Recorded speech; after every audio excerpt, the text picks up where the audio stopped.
अस्सलाम वालेकुम दोस्तों, मेरा नाम है लियो मिस्टर हमेशा की तरह मौजूद है दाऊद और आप देख रहे हैं जिस वक्त क्रिकेट लवर एलिशियो को किससे देखना बनता है। दूसरे बॉक्स बात करने जा रहे हैं। बात करेंगे जी आज आपके साथ टॉप न्यूज का सेगमेंट है, आपको शेयर करेंगे। नंबर 1 प्लेयर बॉक्स बात करने जा रहे हैं, जो हमारे पास अपडेट आ रही है वो आ रही है जी साउथ अफ्रीका के हवाले से। तो तीसरी टीम जो है ट्राई नेशन सीरीज की, वो भी पाकिस्तान पहुंच चुकी है। जरा इस पर बात करेंगे ओपनिंग सेरेमनी को लेकर। आज रंगारंग तकरीब हो रही है भाई, कजाफी स्टेडियम में एक अजूबा तैयार हुआ है, कमाल किस्म का जो वर्कर्स ने काम किया है, क्या कहानी है उस सवाल से बात करेंगे। गाना जो चैंपियन ट्रॉफी का जो ऑफिशियल आ चुका है, आतिफ असलम जो उसको गुनगुना रहे हैं, दाऊद आपको जो गुनगुना कर भी दिखाएंगे।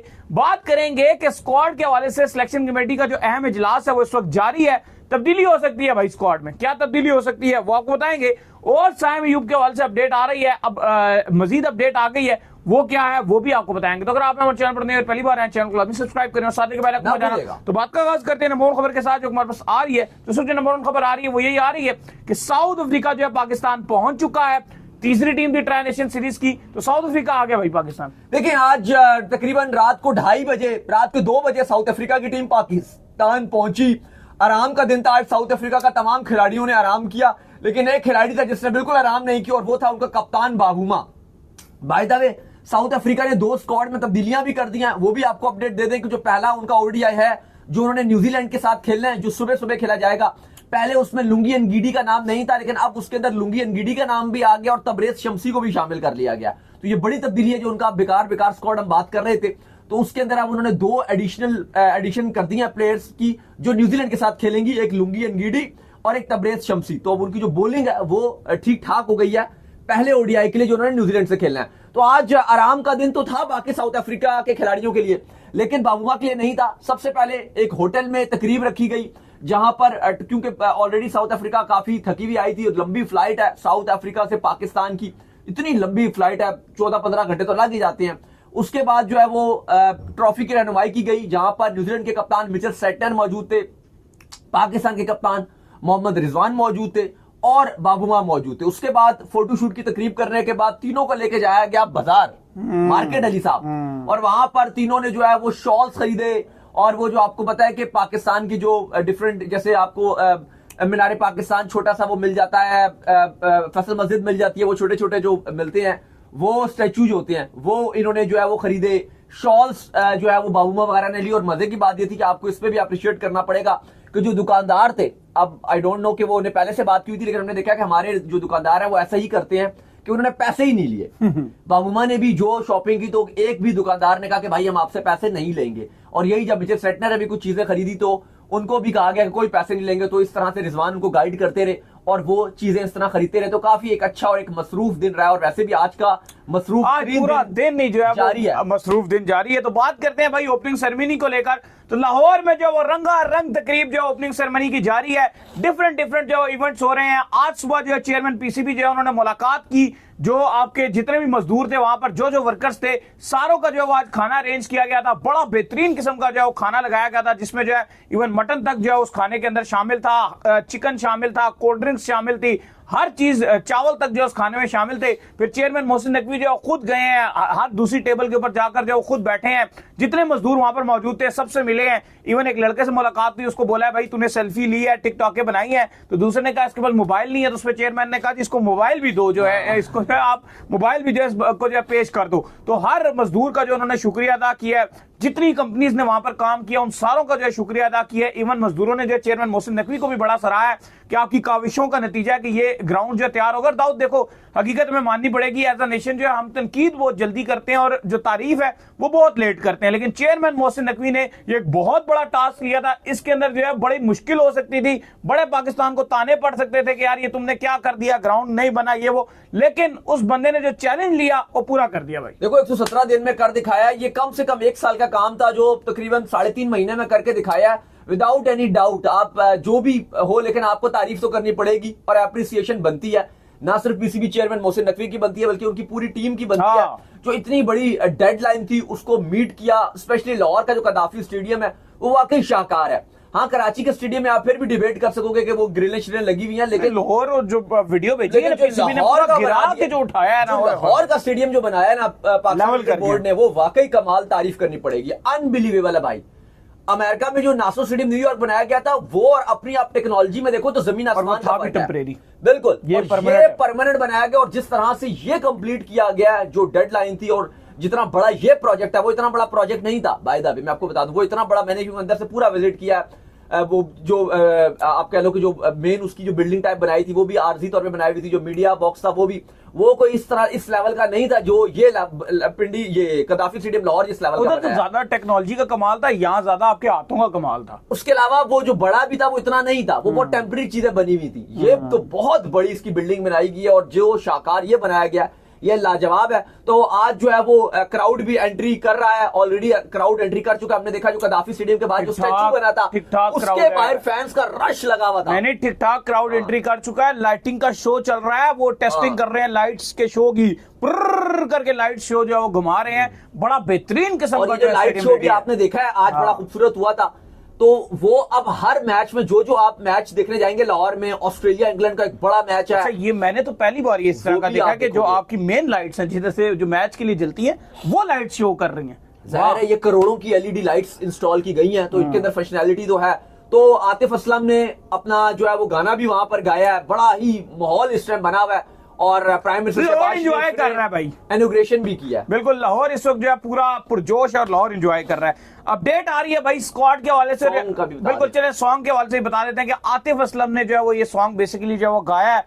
क्या सॉन्ग है जी? देखें, आज आईसीसी ने ऑफिशियली तौर पर अनाउंस कर दिया, कल इसको छोटा सा ट्रेलर जारी किया था, गली गली भरी है तुझे मुझे देखने के लिए, ये इसका सॉन्ग है। और आज आईसीसी ने ऑफिशियली तौर पर रिलीज कर दिया है। आतिफ असलम ने ये गाया है गाना, और अब चैंपियंस ट्रॉफी के जितने भी मैचेस होंगे उनके प्रोमोस में और जो विजुअल्स होते हैं उनमें भी इसका 10 सेकंड का ही ये क्लिप चलेगा। तो बड़ा अच्छा सॉन्ग आया, बहुत ही मजेदार है। इससे पहले अगर आप देखो तो 2-3 तो आईसीसी इवेंट्स में गाने भी नहीं थे सही तरह के। चलो पिछले में आया भी था लेकिन खुद सही आया था, लेकिन इस बार बहुत ही शानदार किस्म का गाना भी है। हर लिहाज से पीसीबी ने पूरी तैयारी की है अपनी इस चैंपियंस ट्रॉफी को कामयाब तरीन बनाने के लिए। बिल्कुल। तो भैया नेक्स्ट जो अपडेट आ रही है वो स्क्वाड के हवाले से आ रही है। चैंपियन ट्रॉफी के स्क्वाड को लेकर बड़ी इंपॉर्टेंट अपडेट आ रही है, और अपडेट ये आ रही है कि चैंपियन ट्रॉफी का जो स्क्वाड है, सिलेक्शन कमेटी जो है उसने इसका जो है दोबारा से एक इजलास शुरू हो गया है। और चेयरमैन मोहसिन नकवी ने आपको पता है कि उनको एक हिदायत की थी कि आप जो है वो इसके अंदर एक बार दोबारा जो अपनी नजरसानी कर लें, मैं इसके अंदर अपनी इन्वॉल्वमेंट नहीं करूंगा, जो फाइनल डिसीजन होगा वो आपका ही होगा। लेकिन खबरें ये आ रही हैं कि तैयब ताहिर को बाहर करने की जो है तैयारी की जा रही है, और सुफियान मुकीम को जो एंट्री दिलाने की जो है तैयारी की जा रही है। और कहा जा रहा है कि तैयब ताहिर का जो रोल है वो कुछ खास नहीं रहेगा खुशदिल शाह के और सलमान अली आगा के होते हुए। तो पॉसिबल हो सकता है कि तैयब ताहिर जो बाहर हो जाए और सुफियान मुकीम को जो आपके स्क्वाड में एंट्री मिल जाए। डॉक्टर साहब देखिए, खबर तो है, और खबर यह है कि आपके जो स्क्वाड में वैसे भी सबको बताया कि जो 2 खिलाड़ी हैं वो तो बिल्कुल उनको मौका नहीं मिलने वाला, क्योंकि फहीम को फिर भी ये कह रहे हैं कि अगर कोई दिल शाह बीच में अच्छा नहीं किया या कोई अगर हमें कमरान गुलाम और जस्ट सही नजर ना आया बैटिंग करते हो तो शायद हम फहीम को एक ऑलराउंडर को हम नीचे के नंबरों में चांस दे दें। लेकिन 2 ऐसे खिलाड़ी हैं जिनको आपने 11 में मौका ही नहीं देना। आप वो नहीं कहते, कसम लेकर आए होते हो कि इन 2 को हमने 11 में नहीं खिलाना। उनमें से एक नाम है आपका उस्मान खान और दूसरा नाम है आपका तैयब ताहिर। ये 2 ऐसे नाम है कि इनको तो आप प्लेइंग 11 में शामिल नहीं करोगे। लेकिन अब जो कहानी है वो ये है कि ये खबरें आ रही हैं कि इसलिए सिलेक्शन कमेटी अब ये सोच रही है, हाँ तैयब ताहिर को शायद आप उस सिनेरियो में मौका देने का सोच सकते हो कि अगर आपको लगे कि नहीं जी हमने एक बैट्समैन ही खिलाना है और आपका साउथ वगैरह में से कोई एक अनफिट हो जाता है और वो मिडिल ऑर्डर के नंबर पे आप एक बैटर को खिलाना चाहते हो, तो वहां पे फिर आप शायद तैयब ताहिर की तरफ जाओ। वो भी आप अगर उनको उनके नंबर पे चांस नहीं दोगे, अगर आप नीचे दोगे 6ठे 7वें पे, तो तैयब ताहिर का रोल खत्म हो जाता है। तो उस लिहाज से शायद अब तैयब ताहिर को चांस ना दो। और जिस तरह से हमने देखा कि वसीम अकरम ने भी बात की, और भी 1-2 एक्स क्रिकेटर्स हैं, स्पेशली वसीम अकरम का क्योंकि हाईलाइटेड मेंशन भी किया आकिब जावेद ने, जब उनसे सवाल किया गया तो उन्होंने कहा जी कि ठीक है जी, तनकीद करने का हक सबका होता है। उन्होंने उनसे पूछा भी क्या कि वसीम अकरम भी ये बात कर रहे हैं जी कि एक स्पिनर स्क्वाड में सिर्फ डाला है।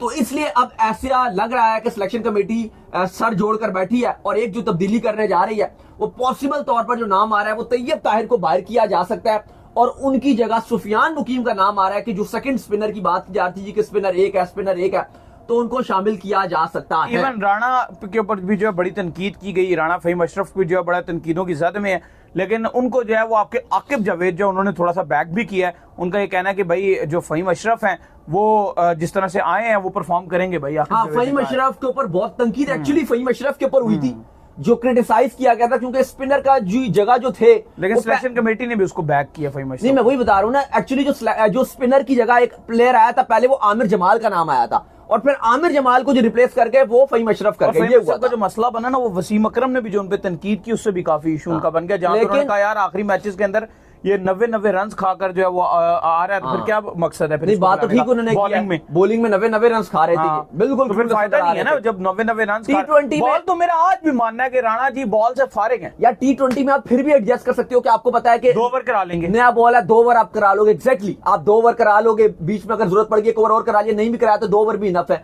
वो समझ आ रही थी बैटिंग में एक इंपॉर्टेंट रोल होगा, कभी हार्ड हिटिंग की जरूरत है, 12-13 गेंदों पे 22, 23, 24 रन बना के चले जाएंगे तो वेल एंड गुड है, ठीक है, आला प्लेयर है वो T20 में अगर ऐसा हो जाए तो। लेकिन ओडीआई में आप उससे क्या निकालोगे? उसकी एवरेज 12-13 की एवरेज है। यही बात अगर आप बॉलिंग एवरेज की बात करो तो वो 60-70 की है पिछले, अगर 8-10 मैचेस की अगर आप कंपैरिजन करो तो बॉलिंग में तो समझ ही नहीं आ रहा फहीम अशरफ, ना आपको समझ आ रहा है कि आप कहां पे ओवर दोगे। अगर आप स्टार्टिंग के ओवर देते हो पावर प्ले में तो वहां पे वो रन खाएगा, अगर आप मिडिल ओवर्स में देते हो तो वहां पे तो आप पूरी, देखो ओडीआई में आप जीते हुए मिडिल ओवर्स में, आप वहां पे प्रेशराइज करते हो टीम को, वहां पे फहीम राणा साहब जो है मार खाएंगे। तो 11 में तो मुझे नहीं लगता कि टू बी वेरी ऑनेस्ट की जगह बना सकते हैं अपनी, लेकिन आप इनको खाली स्क्वाड में ही रखोगे तो इस बेहतर था कि आप इनकी जगह भी रख सकते थे। लेकिन चलो, खबरें ये आ रही है कि तैयब तायर की जगह अब जो सेकंड स्पिनर है वो सुफियान मुकीम हो सकता है। लेकिन सुफियान मुकीम का भी गली अगर आप देखो, T20 में तो सुफियान मुकीम ठीक है, आप आंखें बंद करके उसको स्क्वाड में शामिल कर लो। ओडीआई में मुझे लगता है कि आप किसी सीनियर के साथ भी जा सकते हो, आप नुमान को भी कंसिडर कर सकते हो। थोड़ा सा सुफियान मुकीम के लिए भी अभी वही वाली बात है कि थोड़ा सा अर्ली ही है, अभी इतना इनको एक्सपोजर नहीं है। अब आई डोंट नो कि वो प्रेशर को किस तरह से हैंडल करेंगे, ये भी देखने वाली चीज होगी। लेकिन फिर वही बात है कि पॉसिबल यही होगा कि शायद सुफियान मुकीम को भी आप 11 में मौका ना दो। हाँ, हो सकता है उनको भी आप इब्रार की रिप्लेसमेंट में रखोगे कि अगर खुदा न खासा इब्रार अनफिट हो गए तो फिर हम सुफियान को चांस देंगे। बिल्कुल। खैर, इसके बाद जो हमारे पास अपडेट आ रही है वो अपडेट बल्कि हमने आप लोग के साथ जो है सैम अयूब की शेयर बल्कि नहीं की, ठीक है। सैम अयूब के हवाले से अपडेट ये आ रही है कि सैम अयूब जो है वो 10 हफ्तों के लिए जो है बाहर हो गए हैं। उनकी जो रिपोर्ट्स हैं और जो भी उनके जो स्कैन हुए हैं सारे सामने आ चुके हैं, और डॉक्टर्स ने उनको ये सजेस्ट किया है कि आप जो है वो 10 हफ्तों के लिए आप जो क्रिकेट से दूर रहिए, जिसके चलते अब जो चांस ये बन रहा है, जो पाकिस्तान ने टूर ऑफ न्यूजीलैंड करना है, जहां पे पाकिस्तान ने 5 T20 खेलने हैं, 3 ODIs खेलने हैं, तो वहां से भी सैम अयूब जो है बाहर हो सकते हैं। देखिए, बिल्कुल बुरी खबर है सैम अयूब के लिए, लेकिन अब वही बात है कि अगर चैंपियंस ट्रॉफी नहीं खेल रहे तो अगर एक आध बायोलिटल सीरीज से भी बाहर हो जाए क्या फर्क पड़ता है? फर्क नहीं पड़ता। इवन PSL से ही बाहर हो जाए क्या फर्क? हाँ, बिल्कुल एग्जैक्टली। अब वो पूरे फिट होकर आना चाहिए। अब वो PSL कोई हमारे लिए इंपॉर्टेंट नहीं है जी कि सैम अयूब नहीं खेलेंगे, जल्मी की तरफ से तो बहुत बड़ा नुकसान हो जाएगा। बल्कि अब हमें ये टारगेट रखना चाहिए कि जो आगे आने वाला एशिया कप और जो T20 वर्ल्ड कप है उसके लिए सैम को मुंतैयार करें, लॉन्ग टर्म गोल रखें। और ये कोई फर्क नहीं पड़ता, कोई जरूरी नहीं है। अब अगर चैंपियंस ट्रॉफी में नहीं है ना भाई, तो फिर उनको आराम करना चाहिए पूरा। 10 हफ्ते बाहर, 10 हफ्ते के लिए बाहर है, 15 हफ्ते ले ले, एग्जैक्टली 15 हफ्ते लें, लेकिन अपने आप को पूरा फिट कीजिए। न्यूजीलैंड की सीरीज तो चले छोड़िए, उसमें तो वैसे ही नहीं होंगे। PSL में भी कोई जरूरत नहीं है कि जज्बाती हो और आके वहां पे शामिल हो, बल्कि फ्रेंचाइजी से भी बात करनी चाहिए PCB को कि भाई थोड़ा सा आप हौसला रखो। हमने देखा कि नसीम शाह के टाइम पर इस्लामाबाद यूनाइटेड बहुत ज्यादा क्यूरियोसिटी उसने अपनाई हुई थी, लाहौर के अंदर वालों ने शाहीन की दफा बहुत ज्यादा क्यूरियोसिटी अपनाई हुई थी, नहीं जी हमने खिलाना है, इनको खिलाना है। तो भाई ऐसा मत कीजिए। अब जब तक वो पूरे फिट ना हो तो आप भी मत खिलाइएगा। तो उम्मीद करते हैं आज हमारे शो आपको पसंद आया। वीडियो को लाइक कीजिए, हमारे चैनल सब्सक्राइब कीजिए, साथ में बेल आइकन को बजाइए, एक और काम कर लीजिए और वही कर लीजिए। इंस्टाग्राम पर आप जाइए फॉलो कीजिए, इंस्टाग्राम पे मुझे फॉलो कर लीजिए, वहां पे मैं मौजूद हूं, दाऊद क्रिकेट करें। अगर आपको कोई सवाल हो तो भेजिएगा, उनको भी फॉलो कीजिए। मैं जो ऑफिशियल के नाम से लिंक डिस्क्रिप्शन में मौजूद है, जाइए फॉलो कीजिए। फिर आप सुनते हैं नेक्स्ट वीडियो, तब तक के लिए अल्लाह हाफिज़, बाय बाय।